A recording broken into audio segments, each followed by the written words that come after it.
Seguimos con el doctor Emilio Cárdenas Elorduy. Lo tengo que decir muy correctamente. Emilio, un placer seguir contigo aquí platicando de Octavio Paz.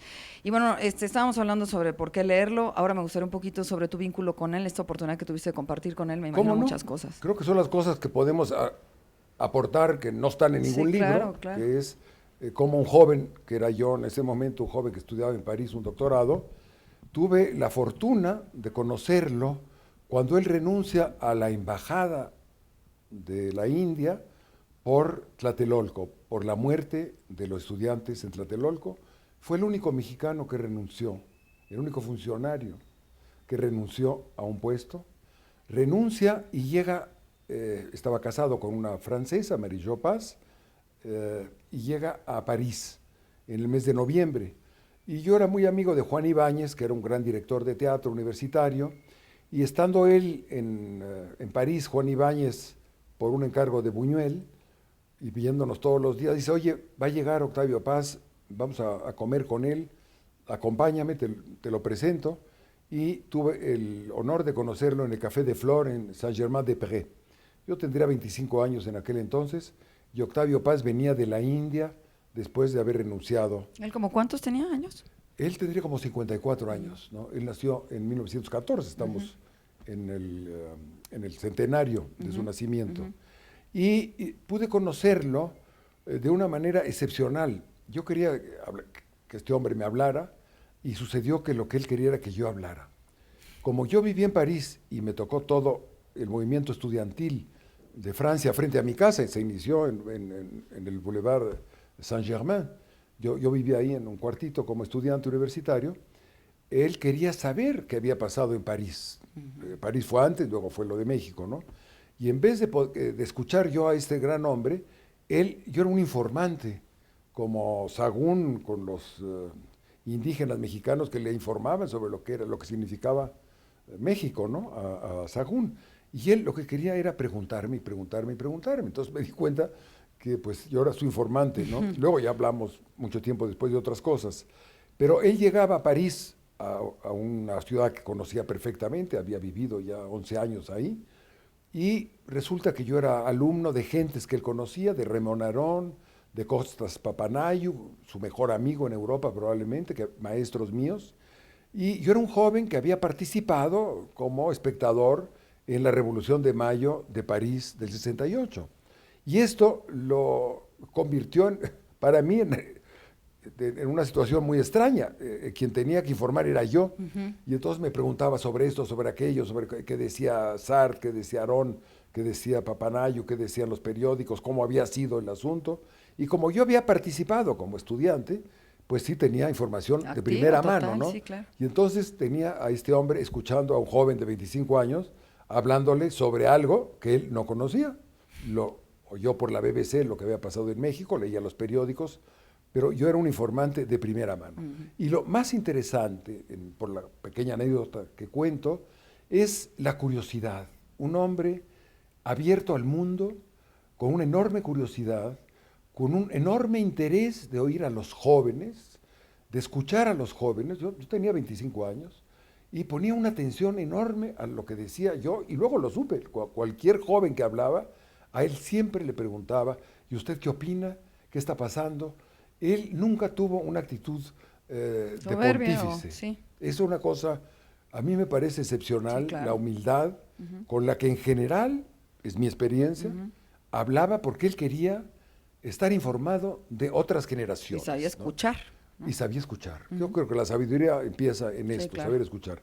Entonces yo tuve el honor de poderle informar en muchas conversaciones sobre lo que había sido el Mayo francés, porque lo viví muy, muy directamente, muy intensamente, y él le importaba saber.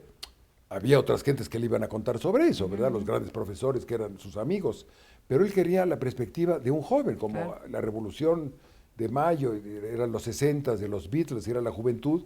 Él quería estar cerca de ellos, y en ese sentido yo tuve ese vínculo, y así lo inicié, un conocimiento que duró hasta 1998, abril, cuando muere, ¿no? El 19 de abril de 98. Pero tuve la oportunidad de hacer 3 películas documentales sobre él. Un honor inmenso. Una primera, la película más antigua en color de Octavio Paz, en que Octavio Paz y Carlos Fuentes hablan de Alfonso Reyes en la Capilla Alfonsina. Es un tesoro filmográfico. ¿Y por qué no la podemos ver en ningún lado? Pues estamos esperando, estamos negociando para que se puedan ver pues ya, sí. Pues habla ya Ya, por favor, ya. en fórmula con tus Si jefes. queremos, ya. Habla con tus jefes. Sí, ¿no? vale la pena. Para sí, hacer ¿no? porque es un tesoro absoluto. Sí, claro. Él- Oye, además es la época donde así se llevaba con Fuentes, ¿no? Muy íntimos amigos. Pues sí, Bueno, después yo ve cómo pasé por los acabó. dos. Pasé a la calle de Lerma y luego pasé a la calle de Campos Elíseos, donde vivía la mamá de Fuentes. Y en un Volkswagen me llevé a Carlos Fuentes y a Octavio Paz a la Capilla Alfonsina. Qué maravilla. Y esa película la hicimos primero en francés, aunque estaba grabada en español. En el IFAL se tradujo y se mandó para la televisión francesa. 3 gentes que fueron representantes diplomáticos, prácticamente 3 embajadores de México en Francia, hablando de don Alfonso Reyes. Esa fue mi primer película, como en el 78, ¿no? Un asunto de tipo universitario, un viaje del presidente López Portillo. El segundo fue un homenaje a Octavio Paz por sus 75 años. La hice en 1989. Y en esa película hacen un homenaje, sale él también, pero sale Carlos Monsiváis, Salvador Elizondo, Alejandro Rossi, Fabián Bradú, Luis Miguel Aguilar, y yo conduzco la película desde el lugar de la casa de su abuelo en Miscuac hasta San Ildefonso, donde él estudió la preparatoria. Es un documental de 54 Es otro minutos. tesoro. Es un tesoro Sí, claro. absoluto, absoluto. Y luego el más importante de los tesoros, la primera experiencia, por lo que sé hasta ahora, la transcripción de un poema en imágenes cinematográficas, y eso tuve el gusto de hacerlo con nada menos con Max von Sydow, en sueco, leído en sueco, para la televisión sueca. Fue una película de 27 minutos que se presentó en la televisión de Estocolmo el día 10 de diciembre de 1990, cuando él recibe de las manos del rey el Premio Nobel de Literatura. Esto también en español fue transmitido por las televisiones públicas mexicanas, ¿no? Esos son 2 horas dedicadas a Octavio Paz, y por eso tuve la posibilidad de tener, de hacer pues un vínculo y un verdadero privilegio para mí, tener el testimonio de la obra de Octavio Paz en medios audiovisuales. ¿Qué leer de Octavio Paz? Tú que sabes tanto de ¿Qué él. cosa? ¿Qué leer de él? La gente que se va a acercar apenas, las nuevas generaciones. De Octavio Paz, yo les propondría leer, desde luego, un gran poema que se llama Piedra de Sol. Está en un libro pequeño, son 6, 7 poemas, que se llama La Estación Violenta. Es la obra cumbre, yo creo, de Octavio Paz. Es pequeño, son poemas un poco largos, pero se llama La Estación Violenta. Dentro de ellos está el Cántaro Roto, pero sobre todo Piedra de Sol, considerado el poema fundamental del siglo XX mexicano, junto con otro que se llama Muerte sin fin, ¿no? Pero eso es muy importante.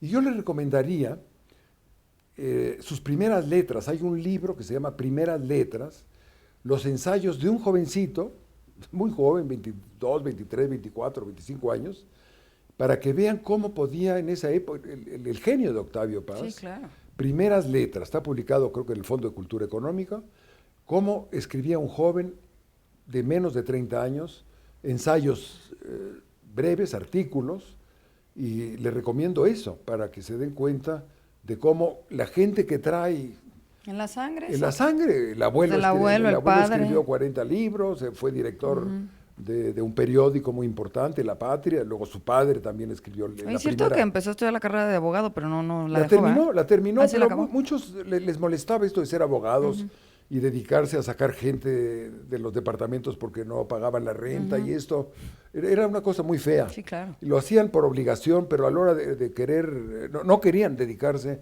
a andar metiendo a la gente a la cárcel, ¿verdad? Sí, claro. Era, No, él hay era muchos- humanista, pues, digo, ¿no? Muchos terminaron la carrera, pero no se quisieron nunca recibir, ¿no? Entonces, yo creo, les recomiendo esto. Ajá. Son poemas maravillosos, están grabados por él. Hay discos donde está la voz de Octavio Paz, de la Universidad Autónoma de México. Cualquier cosa, cualquier página de Octavio Paz, cualquier líneas de poemas que puedan abrir ustedes, háganlo. Estarán siempre ante oro puro, ante diamante puro, lo que este hombre escribió, porque viene de una gran tradición, que es la cultura mexicana, pero también una cultura familiar. Yo creo que les hará mucho bien y se sentirán orgullosos de ser mexicanos y conocer a un gran mexicano como Octavio Paz, cuyo centenario todos celebramos este año. Oye, pues qué maravilla oírte hablar, qué bárbaro. Yo tengo muchos temas porque además llevas más de 100 películas, me decías. Para eso Sí. te voy a invitar otro día si me haces Con el mucho favor, gusto, porque todas las me va a veces que gustar. quieras. Y además valdría mucho la pena, Emilio, sí decir que está disponible en un momento dado poder llegar a que esas películas salgan a la luz pública, ¿Cómo no? ¿no? En ellas estamos. Sí. Definitivo, ahí yo Sí. la ayuda que necesitas, tú me dices, aquí impresionante. Con mucho gusto. Oye, y nada más finalmente una rápida que es como muy elemental, pero no me quiero quedar sin preguntarte esto. Alguien que lo conoció personalmente, como en tu caso, ¿qué te quedas con el ser humano de Octavio Paz? Porque entiendo su sensibilidad, su inteligencia, pero tú a nivel más en corto. Su curiosidad enorme, su respeto al otro, su interés por lo que el otro piensa. A mí me impresionaba muchísimo. Era algo que uno quería oírlo, pero decía, pues léame, ¿no? Digo, para eso lea, yo he escrito mucho, pero yo me interesa saber qué piensa usted de esto, ¿no? Esto a mí me impresionaba muchísimo, estar en contacto con el otro, con la realidad del otro, con la opinión del otro. Esto a mí era lo que más me impresionaba. Pues me parece suficiente. Sí. Muchísimas gracias, A ti, doctor Claudia. Emilio Cárdenas, el Ordui. ¿Ya lo Así dije bien? es, así. Gracias, Emilio. A ti, Una maravilla platicar contigo. estoy es un honor, contigo ¿eh? todas las veces que Y por quieras. supuesto que te vamos a volver a invitar. Hasta Muchísimas gracias. Continuamos.